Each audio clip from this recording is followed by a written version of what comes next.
Hey, beautiful soul, welcome in for your weekly reading for July 25th through August 1st. Happy August later this week. This spread has a lot of really big energy, so I'm going to dive right in. But hello, I'm Joy Giovanni, Joyful Medium. For those of you that are new to me, I am a medium, mystic, teacher, and healer. And feel free to check out my website, joyfulmedium.com, to learn all about me and all the things I do. But I want to dive in because this is, like I said, really big energy this week. This first card is the World. Now, this can mean several things. And in this instance, with the rest of these cards, it means several things. So one, looking at the global stage, the world stage, right? Literally the world.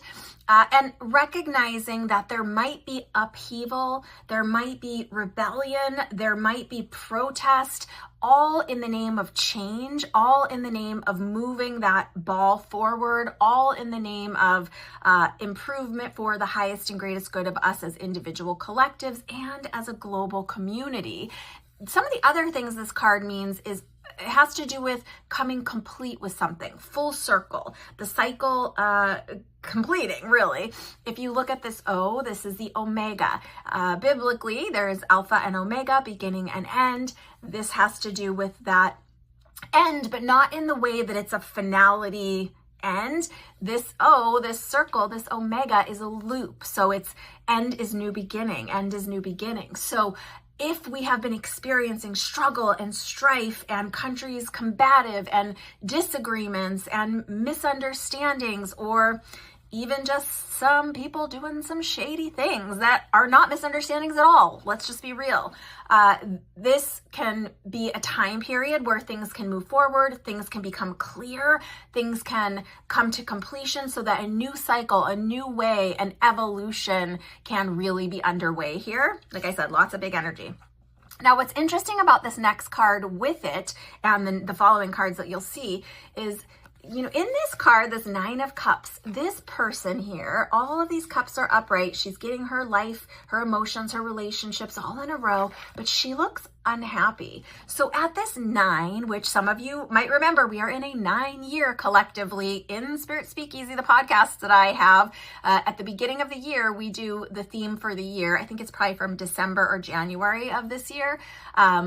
9 is about coming to completion. 9 is about choices and making decisions about what we want to carry forward into this next cycle. So for each of us in our own lives and in our own individual families, communities, the way we interact with people, whether it's in person or online.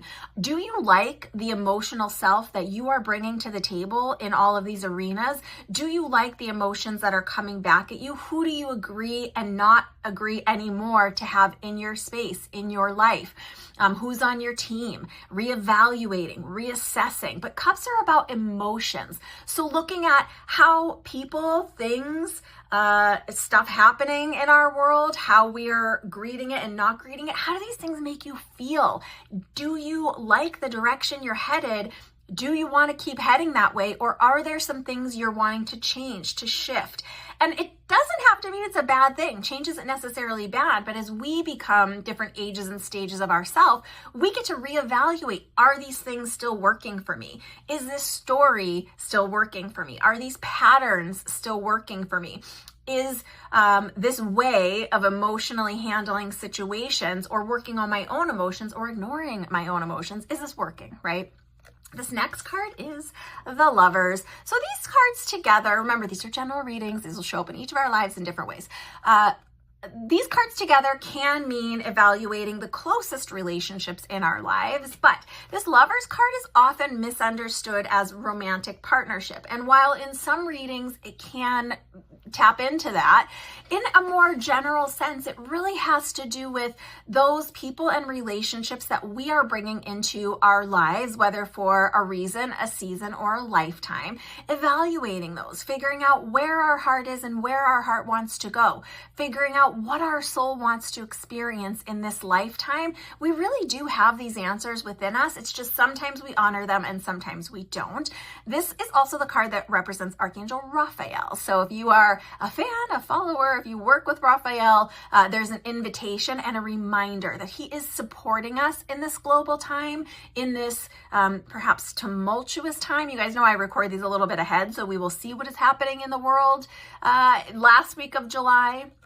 The other bit with this card is, if you look here, there is almost like a puff of smoke with this angel, and reminding us that there is power behind the scenes, that there are guiding lights and guardian angels helping us, that we are not alone on our journey, and that we are human family, right? We might not see eye to eye. We might have disagreements amongst us, but we are charged as souls, as individuals, with not only looking out for ourselves, but looking out for our fellow human beings.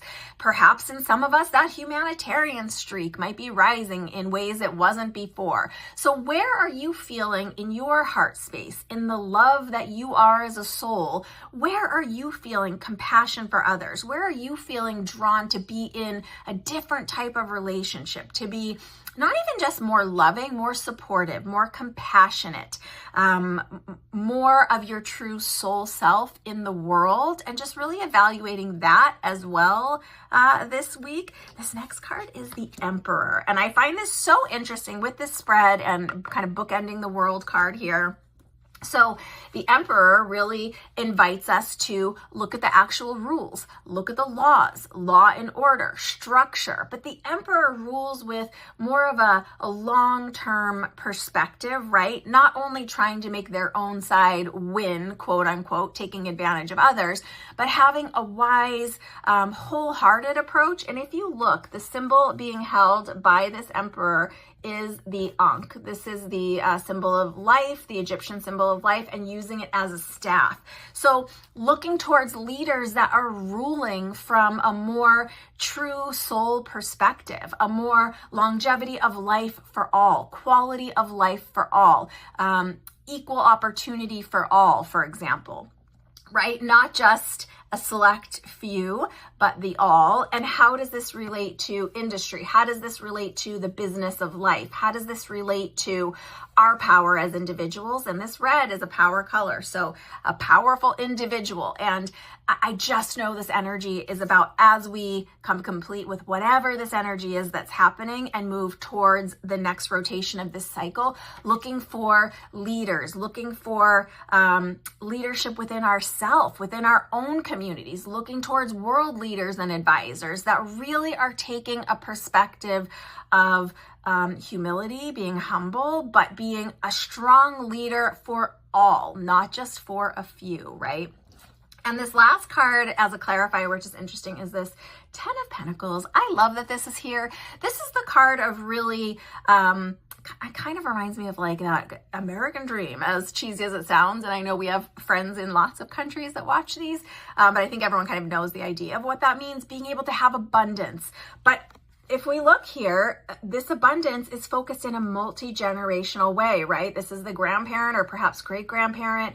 This looks like the parents in this image, the kiddo. So perhaps part of this is coming to a new way of life where abundance is shared, where we are helping each other, where we are concerned and considering all of the generations and not just some of the people hoarding all of the wealth, but really those that are privileged to have means, to have wealth, to have all of these pentacles flowing in with, financial abundance and abundance of material things. How are we, right, in our emotions, in our heart of hearts, in our true soul selves, in the version of us that chose to come here at this time? How are we allocating these resources? And again, 10 often is the completion of a cycle. So perhaps someone is going to rise up that's going to show us a new way to do it, or perhaps we are all being called in our own lives and communities to rise up and pay attention to our finances in a different way, pay attention to our humanitarianism in a different way,